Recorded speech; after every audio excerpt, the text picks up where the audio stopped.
Hi, I'm Justin Roy, and I'm here with Perry Christenberry today. We're here with Sigma Swimming, and we're going to have a conversation about the world of swimming. So this conversation came out of Justin and I have been doing videos for a while. If you haven't seen them, you should see them. His are brilliant. He really moves towards competition swimming. That's his focus. My focus is much more on beginning and particularly working with scared adults. So we're going to talk a little about different about that today.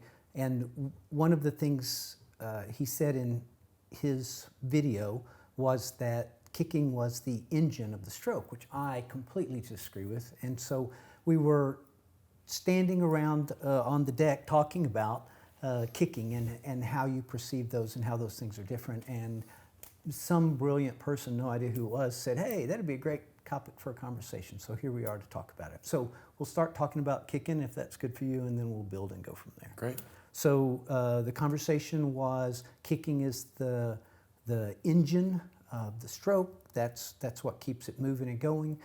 When you think about a Ferrari and you think about an F-150, what do you think is going to win in a race? That's not to say that the F-150 isn't powerful, and that's nothing against trucks, but the one difference between the two is the engine is in the back. Speedboat versus a paddle wheel, engine is in the back. If we want to be fast, if we want to be efficient, we should look to emulate those things when we're in the water. My statement was that for freestyle and backstroke particularly, kick, even for world-class kickers, is only about 30% of their stroke. Most people nowhere even near that, and for a lot of my adults, it's a really hard thing for them to learn, and it creates a great deal of frustration, and it's unnecessary because the pull is such a strong component, and in many cases we don't need it. Sinkers are a little different, but in many cases we don't need it, and so that's where we started talking, and Justin's take on it's a little different. Right, yeah, no, as a competitive swimmer my entire life, I feel, and I'm perhaps a little biased, I dealt with some shoulder injuries throughout my career, so I spent a lot of time kicking, a lot of time getting better at it. And especially in the short course world of swimming, that's 25 yards, we've seen a shift in just a vast shift towards kicking and underwater kicking in particular over the world. Great example right now was this year's NCAA's Leon Marchand just broke the NCAA record in the 400 IM. Never seen anything like it before. He kicked almost 15 meters on all 16 laps, I guess barring breaststroke for the 4, but the rest of them, he's kicking the whole way. That's crazy. He's swimming 10 yards per lap, right? So then we're swimming 160 instead of 400, right? Yep. Taking a little bit more of an older example, they had to limit underwater kicking at one point with guys or women like Misty Hyman and Mary T. Maher, who were phenomenal kickers setting world records, and they had to put a limit of the 15-meter mark. So I feel like to be world-class, at least from a competitive standpoint, you can't not be good at kicking. Ledecky might be an outlier, perhaps, but even then, when she was 15, 19, she was still a pretty good kicker for somebody who was swimming all the distance events. And as I use in my videos, why be an F-150 when you can be a Ferrari? The engine's in the back, right? There you go. So this is one of the huge differences between competitive swimming and recreational or leisure swimming, fitness swimming, even to a point on that. Justin coaches masters, and we'll talk about that because he's got folks who sit in both of those buckets in that space. And for my folks, they want to come in, they want to go, I always talk about we want to go to Bubba's pool party. We just want to go there, we want to be comfortable, we want to be able to talk with our friends. If we've got folks with boats, we want to be able to sit in the water with them and not be scared about what's going on. We don't care how fast we go. Our goal isn't to run, 500 meters in, sub 5 minutes or anything just superhuman like that. It's just we want to putz along. And so it's a really different feel, and you coach it a little different, and it certainly changes the priorities along the way. So we talk sometimes about fast swim versus slow swim, competitive swim versus rec swim. in between those, and it just makes a huge difference about what the goal is for the person coming in the door. You want to talk masters for a second about that and how that fits with those? Yeah, and I think everybody in masters swimming comes from different backgrounds. I think I've talked about it in other videos about, you have some triathletes, you have some former collegiate swimmers. I've had the benefit of coaching a few former All-Americans, and getting to spend some time talking with them, and also people who are never, they're more learned, not, it's not in their nature as much, where they've been doing it since they were children. And I think a lot of those ideas apply. A lot of them are heavy pullers, and especially as you get a higher in age, I have a few swimmers that are above the 60 mark as well, and they aren't quite as prolific of kickers, at least anymore or at all.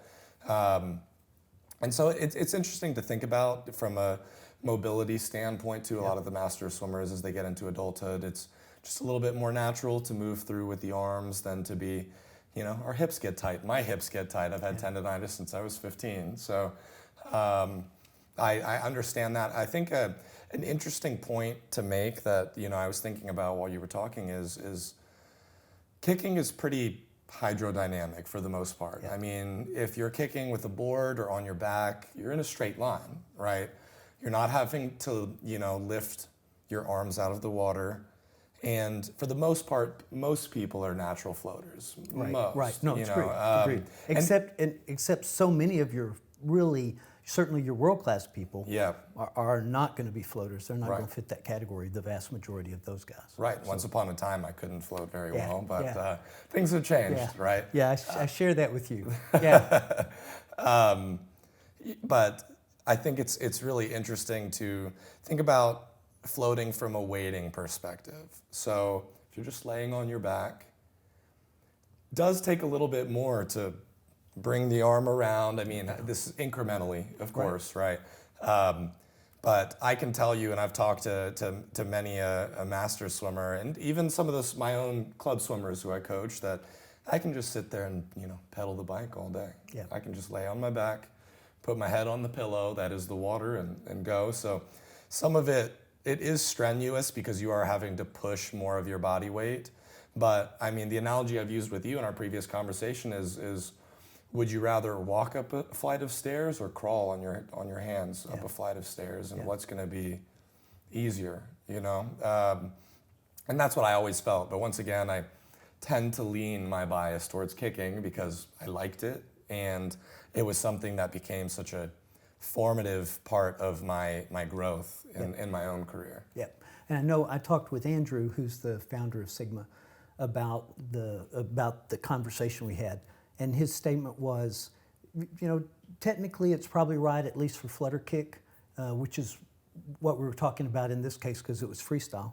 But he said when you start moving into that world-class athlete or the higher level athlete, the kick is really the thing that you find as a huge separator.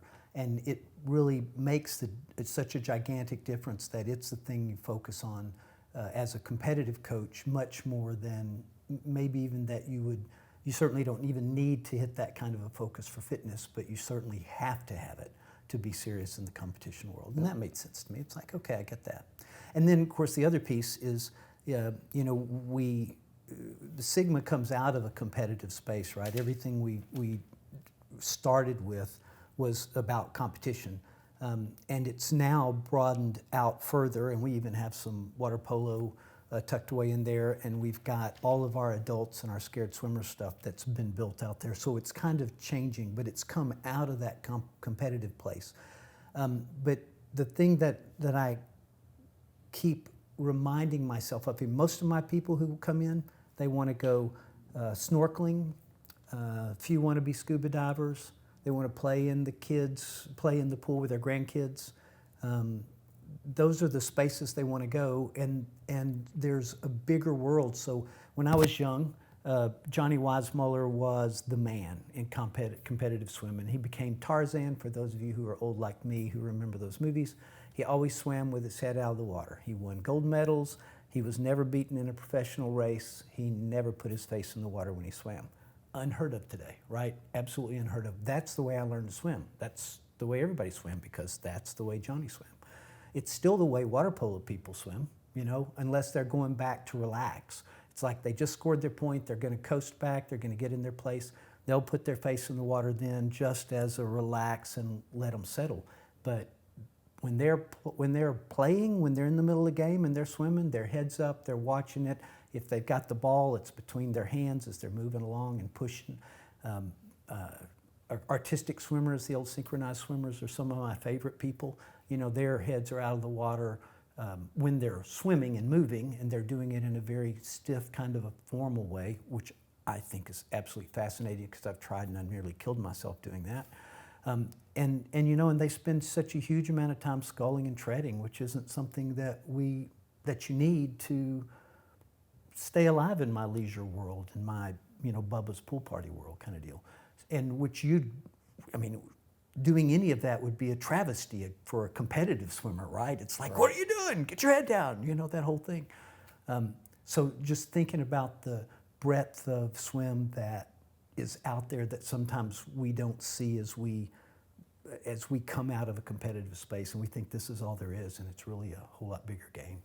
Right, and I think, like in most sports, I do feel like there's very few topics in sports, in swimming also in particular, that are a 100% tried and true right answer. Yeah. I think that there's a lot of philosophies to starting, as you've talked about, with, you know, just getting in the water for the first place, the old, you know, grandpa threw me in as a toddler, versus, you know, I kind of eased my way step by step, and being able to do that. To your point, kicking does require you to get horizontal, and a lot of people who are scared swimmers, are newly learned swimmers, don't like being horizontal, right, because there's an element of of control or lack thereof, yep, you know, that's affecting them through that. So to your point, it's more, I guess where I rewind is, it's always going to feel like the engine to me. If you think about old Mississippi River paddle wheel, which has got that nice paddle wheel, usually one in the front and one in the back, or you've got a Chris Craft that you just bought off the lot, multiple engines in the back, you know, so when you think about it from machinery standpoint and getting through the water, which one of those two things is going to win the race? But from a necessity standpoint, I think that, once again, there's more conversation to be had. Or even a comfort standpoint, which right, is much where I live. And it's fun, you start talking about the engine in the back and speed, and you can see his eyes light up, right? It's this spark, it's this excitement about it. And I don't have that same spark about speed. I have that same spark about comfort and being settled. So it's an interesting dichotomy as we teach, right? As we go.